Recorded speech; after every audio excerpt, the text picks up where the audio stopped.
1월 31일 말씀 묵상을 시작하겠습니다. 오늘 말씀은 사도행전 24장 24절부터 25장 5절까지의 말씀입니다.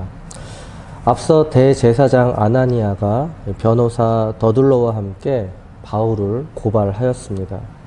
그리고 그 고소에 대하여 바울은 확실하게 그리고 담대한 태도로 논리정연하게 변론하였습니다. 이 모든 법정 절차는 로마 총독 벨릭스 앞에서 진행되었습니다. 그리고 논리정연한 변론은 결국 총독 벨릭스에게 호의를 얻게 되었습니다. 벨릭스는 약 10여 년을 팔레스틴 지역에서 계속 생활했습니다. 그래서 유대인과 바울이 대립하게 된 원인이 단순히 그들의 종교적 견해 차이에 있었다라는 것을 알고 있었습니다. 그래서 그는 천부장 루시아가 올 때까지 재판을 연기함을 선포하고 바울에게는 많은 자유를 허용하였습니다. 왜냐하면 벨릭스는 바울에게 죄가 없다는 사실을 확신했기 때문입니다. 그러나 그는 매우 간교한 사람이었습니다. 그럼에도 불구하고 벨릭스는 바울을 즉시 석방하지 않았습니다. 첫 번째 이유는 그의 재임 기간 동안 혹시라도 있을지 모르는 소요를 염려했기 때문이죠. 두 번째 이유는 유대인들의 환심을 사기 위함이었습니다. 마지막으로 세 번째 이유는 바울에게서 뇌물을 받기 위함이었습니다. 그가 바울의 말씀에 대해서 관심을 갖는 것처럼 보였던 이유도 단순히 그에게 뇌물을 받기 위한 도구에 불과했던 것입니다. 24절입니다. 수일 후에 벨릭스가 그 아내 유대 여자 드루실라와 함께 와서 바울을 불러 그리스도 예수 믿는 도를 듣거늘. 벨릭스는 분명히 그리스도의 말씀을 바울로부터 전해 들었습니다. 말씀을 듣게 된 동기가 뇌물을 받기 위한 더러운 동기였든 어쨌든 간에 그는 말씀을 들었습니다. 말씀을 들을 기회가 있었습니다. 이것은 엄청난 기회였죠. 그러나 그는 말씀을 듣고 그 말씀을 마음속 깊이 새기지 않았습니다. 25절입니다. 바울이 의와 절제와 장차 오는 심판을 강론하니 벨릭스가 두려워하여 대답하되 지금은 가라. 내가 틈이 있으면 너를 부르리라 하고. 바울은 의와 절제와 장차 오는 심판을 강론하였습니다. 그리고 벨릭스의 회개를 촉구하였던 것이죠. 그러나 그는 회개할 기회를 잡지 않았습니다. 벨릭스가 두려워하여 지금은 가라. 회개할 기회가 주어졌지만 그는 회개하지 않았습니다. 하나님은 우리에게 언제나 이처럼 기회를 주십니다. 죽기 전까지 단 한 번도 복음을 듣지 못하는 사람은 없다라는 것이죠. 그러나 그 기회를 잡는 자와 잡지 못하는 자의 차이는 극명할 것입니다. 회개할 기회가 주어졌을 때 회개를 외면한 자는 결국 영원한 멸망을 기다릴 수밖에 없다는 것이죠.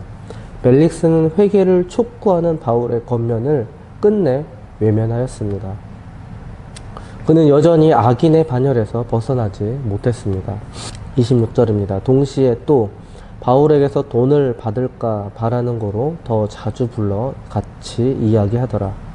돈을 받을까 바라는 거로. 벨릭스의 두려움은 잠깐뿐이었습니다. 그에게 있어서 재물에 대한 탐욕은 하나님의 심판에 대한 두려움보다 더욱 컸던 것이죠. 벨릭스는 바울이 구제금을 가지고 예루살렘에 왔다는 이야기를 들었습니다. 그래서 그에게 상당히 많은 돈이 있을 거라고 생각했던 것이죠. 그래서 바울을 자주 불러 돈을 요구하는 말을 간접적으로 전했거나 협박과 또는 회유를 하면서 뇌물을 주면 석방해 주겠다고 요청했을 것입니다. 줄리아법에 의하면 돈을 받고 죄수를 풀어주는 것은 금지되어 있었습니다. 따라서 이를 위반하는 경우 관직에서 쫓겨나 추방당하고 재산을 몰수당하도록 되어 있었습니다. 그러나 예나 지금이나 타락한 관리들은 언제나 그렇듯이 법망을 교묘하게 피해가며 불이한 재산을 축적하고 있죠. 27절입니다. 이태가 지난 후 보르기오 베스도가 벨릭스의 소임을 이어받으니 벨릭스가 유대인의 마음을 얻고자 하여 바울을 구류하여 두니라. 이태가 지난 후 바울의 판결을 연기하겠다고 결정한 후에 2년이라는 시간이 지났습니다. 천부장 루시아가 내려오면 판결을 하겠다고 해놓고서는 2년이 지나도록 재판을 속기하지 않았다는 것은 쉽게 납득이 되지 않는 부분이죠. 유대인의 마음을 얻고자 하여 벨릭스는 바울을 석방하면 유대인들의 이 비난과 반감을 야기할 것을 판단하였기 때문에 계속해서 바울을 억류시켜 두었던 것이죠. 한 개인의 인생이 저리도 허망하게 망가지더라도 자신의 이 권력을 안전하게 유지할 수만 있다면 그것쯤은 아무런 문제가 되지 않았던 것이죠. 보르기오 베스도가 벨릭스의 소임을 이어받으니, 베스도가 벨릭스의 직무를 이어받았다라는 것은 벨릭스가 소환되었다라는 뜻입니다. 그의 소환 이유는 가이사랴에 있었던 유대인들과 이 헬라인들 사이에 내전이 있었기 때문이죠. 즉 서로 주도권 장악을 놓고 이들이 분쟁을 하는 가운데 벨릭스가 개입을 하였던 것입니다. 이 과정에서 많은 유대인들이 희생되고 또 투옥당하였으며 재산도 약탈당했던 것이죠. 여기에는 분명히 벨릭스의 사리사욕과 잔인성이 크게 작용되었던 것이죠. 어찌됐든 그는 로마 정부를 향한 이 유대인들의 탄원에 의해서 결국 황제로부터 소환 명령을 받은 것이죠.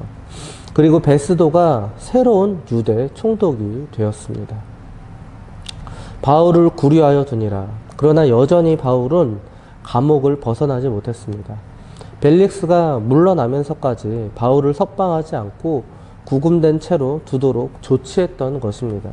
조금이라도 유대인들의 반감을 누그러뜨려서 로마 정부로부터의 문책을 줄이고자 했던 의도였죠. 자신이 저지른 만행은 생각 안 하고 그저 뒷수습만 하기 바빴던 것입니다. 어찌됐든 바울은 새롭게 부임한 베스도 총독에 의해서 다시 재판을 받아야 했습니다.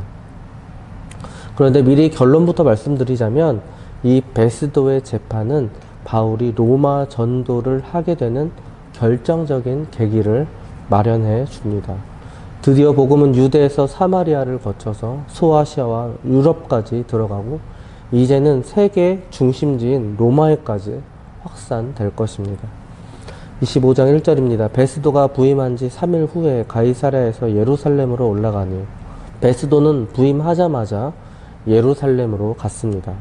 3일 후, 이 표현은 유대적인 어법인데요. 즉 부임한 날을 하루로 쳤을 때 다음 날 하루를 쉬었다고 가정하면 부임하자마자 예루살렘을 방문했다는 뜻이 됩니다. 그러니까 이 베스도 신임 총독은 자기 관할구역의 실태를 하루라도 빨리 파악하는 것과 지역의 이 유지들과 친밀한 관계를 여는 것이 급선무였던 것이죠. 특히나 이 예루살렘은 유대의 수도이자 종교적 중심지였기에 그곳부터 방문하고자 한 것입니다. 2절입니다. 대제사장들과 유대인 중 높은 사람들이 바울을 고소할세. 대제사장들과, 원래 대제사장은 한 명이죠.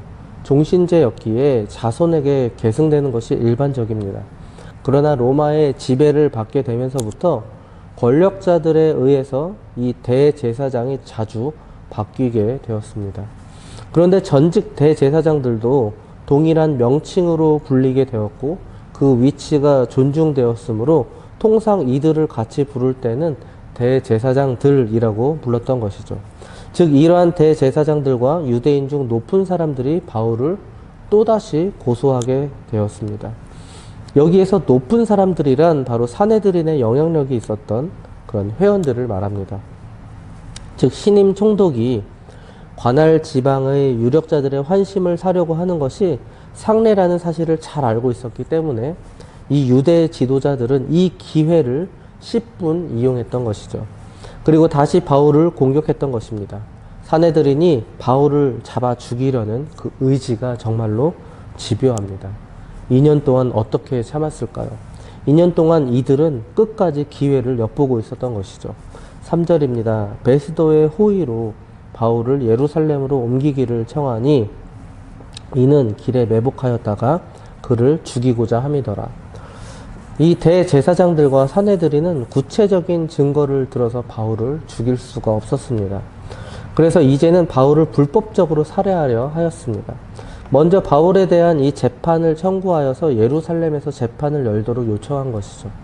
그리고 그 요청이 받아들여져 이 바울이 예루살렘으로 내려올 경우에 자객을 매복시켰다가 중간에서 바울을 죽이려는 음모를 꾸민 것입니다. 4절입니다. 베스도가 대답하여 바울이 가이사랴에 구류된 것과 자기도 멀지 않아 떠나갈 것을 말하고, 그러나 베스도는 결코 호락호락한 관리가 아니었습니다. 그는 유대의 종교 지도자들에 대한 이 인간적인 우호와 행정적인 일의 처리를 구분할 줄 아는 사람이었죠. 그래서 그는 두 가지 이유를 들어서 이들의 요청을 정중히 거절합니다. 첫 번째, 바울이 가이사랴에 구금되어 있는 만큼 그는 도주할 염려가 없다라는 거예요. 두 번째, 베스도 자신도 곧 가이사랴로 떠나갈 것이기 때문에 바울을 굳이 예루살렘으로 다시 부를 필요가 없다라는 것입니다. 마지막 5절입니다. 또 이르되 너희 중 유력한 자들은 나와 함께 내려가서 그 사람에게 만일 옳지 아니한 일이 있거든 고발하라 하니라. 베스도는 그들의 재판 요구를 거부하는 것이 아니라 그토록 긴박하게 처리되어야 할 일이라면 그들 중에서 책임 있는 대표자들이 가이사랴에 직접 내려가서 소송을 하라는 것이었습니다. 사람을 보내서 바울을 호송해 오자면 여러 면에서 손을 써야 했기 때문이죠. 그리고 또 바울이 로마 시민이었기 때문에 이 가이사의 법정에 구류되어 있는 사람을 굳이 이 예루살렘의 사내들에 내려와서 재판한다는 것도 바람직스럽지 못하다는 그런 베스도의 판단이 있었던 것입니다.